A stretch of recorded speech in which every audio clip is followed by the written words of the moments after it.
નમસ્કાર દર્શક મિત્રો, નેક્સસ ન્યૂઝમાં આપનું સ્વાગત છે। ગુજરાતના વલસાડથી એક મોટા સમાચાર આવી રહ્યા છે, જ્યાં સ્પેશિયલ ઓપરેશન ગ્રુપ એસઓજીએ એક મોટા આંતરરાષ્ટ્રીય ગેરકાયદેસર કોલ સેન્ટરનો પર્દાફાશ કર્યો છે। વલસાડના ડુંગરા વિસ્તારમાં એક બંગલામાંથી કાર્યરત આ ગેંગ કેનેડિયન નાગરિકોને સીધા નિશાન બનાવી તેમની સાથે લાખો રૂપિયાની ડિજિટલ છેતરપિંડી કરી રહી હતી।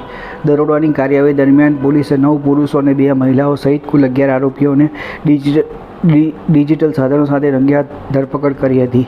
આ સમગ્ર રેકોર્ડનો મુખ્ય સૂત્રધાર રાજેશ ઉર્ફે રાજેશ થોલડ છે, જે મુંબઈનો રહેવાસી છે, જે અગાઉ અનેક મોટા શહેરોમાં આવા ગેરકાયદેસર કોલ સેન્ટર ચલાવી ચૂક્યો છે।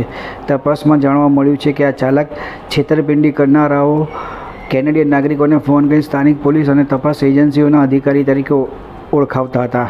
ત્યારબાદ તેઓ નકલી સરકારી દસ્તાવેજો મોકલતા અને તેમને ડરાવીને એપલ જેવી કંપનીના મોંઘા ગિફ્ટ કાર્ડ દ્વારા લાખો રૂપિયાની છેતરપિંડી કરતા। શોધ ટાળવા માટે આ વ્યક્તિઓએ સ્થાનિક સિમ કાર્ડને બદલે ઇન્ટરનેટ કોલિંગ ટેકનોલોજી VoIP અને વિશિષ્ટ એપનો ઉપયોગ કર્યો હતો।